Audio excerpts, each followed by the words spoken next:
So welcome to this introduction to email marketing. Email marketing is one of the most powerful marketing channels with some of the highest click-through rates and conversion rates that digital marketing has to offer. So over the following lessons on email marketing, we're going to learn about the types of email marketing you can use to generate leads and how to make email personal.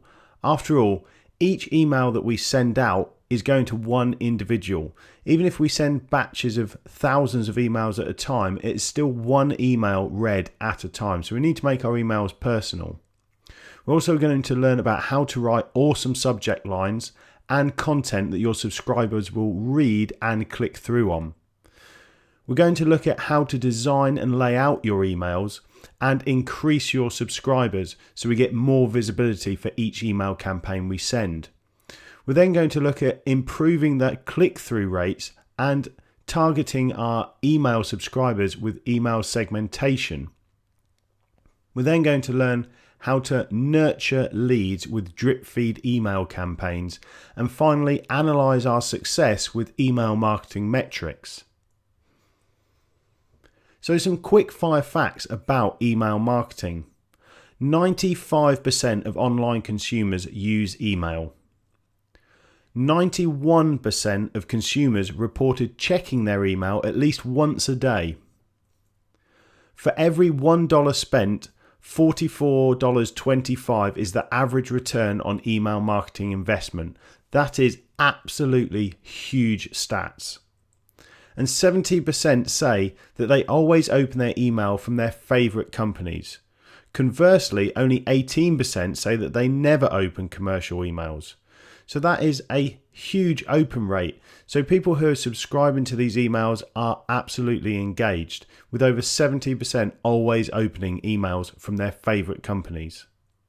And finally, 93% of consumers also get at least one permission-based email daily. So that's where you've signed up for one of our, say, email gated digital assets, where you've entered your email address and then you've got a drip feed email campaign, or you've got some promotions or a coupon or something like that where you've given permission to send an email. The best content for business to business email campaigns are webinars, white papers, case studies, and video. Now that comes from my own personal experience, because business to business generally has a longer buying cycle, meaning you need to have multiple conversations with the prospect to finally get a sale. So email content in a business to business context is about continuing on the conversation until they get to that critical tipping point in your sales funnel where you are ready to send the buy it now emails, the transactional emails. In business to consumer, B2C, the best email content is actually offers, discount promotions, ideas and inspiration.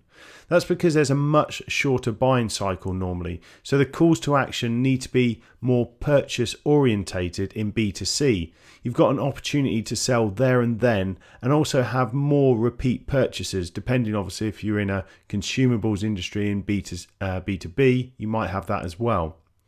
So you can also encourage purchases here with ideas and inspirations. Now this isn't strictly B2C, it can be B2B as well.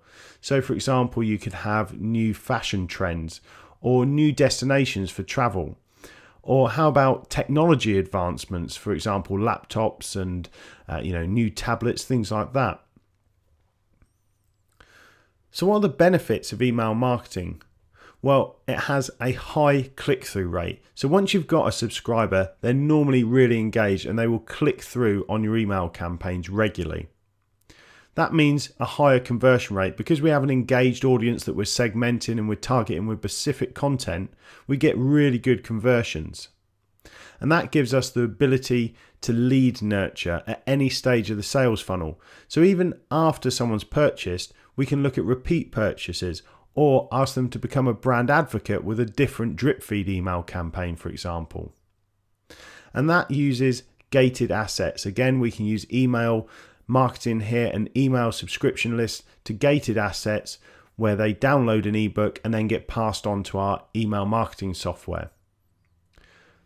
Drip feeding comes after that. So once they've given us our permission to send emails, we can then continually just drip a email now and again over a structured and a longer period of time to nurture that lead through.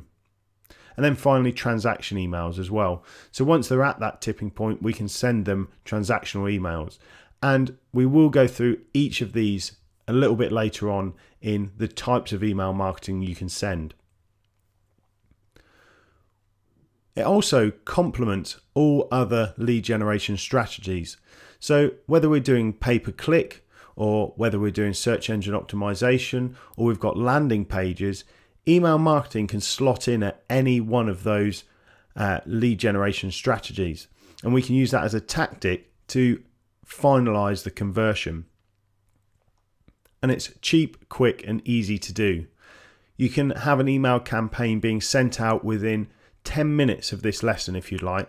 After you've signed up with a marketing software, an email marketing software company like MailChimp or Constant Contact, you're away. You can import your subscribers, set up a campaign and send it. Very, very easy to do. And it also offers in-depth analytics, so we can track things like open rate, click-through rate, subscriber growth, and the interaction that they're having then beyond the email campaign through Google Analytics, where we can link up our analytics to our email campaigns as well. So here are a few myths of email marketing. It's the size of your list that counts. Well, it's not. It's the quality and freshness of the list, not the size. A smaller list that's engaged will drive more click-throughs than a larger, stale list. The best time to send emails is 3 p.m. on Thursday. Now, this is a classic marketing myth. Absolutely wrong. In fact, 85% of emails happen 2 days after receiving an email. 85% of email opens happens 2 days after receiving an email.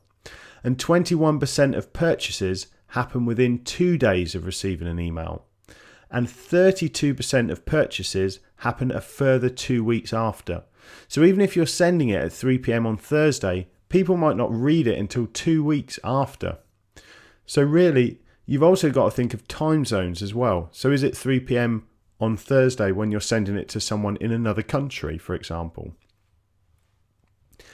If I send more emails, consumers will start ignoring me. Sending 4 emails a month instead of 1 doubles the number of consumers opening 1 or more emails and significantly increases revenue. So let me go over that again. Sending 4 emails a month instead of 1 doubles the number of consumers opening that 1 email or more. And that significantly increases revenue. So you can send out more emails. Emails end up in the spam folder because of the subject line. Wrong. Keywords have little or no effect on emails ending up in the junk folder. In fact, email providers are looking at more trust metrics now than ever before to see who is a safe sender. And that about wraps things up for Introduction to Email Marketing. I recommend you sign up with a email marketing software provider now, for example, MailChimp.com, .mailer, Constant Contact, Infusionsoft or Aweber, and I've put the links to those in the course supplement. I'll see you in the next lesson.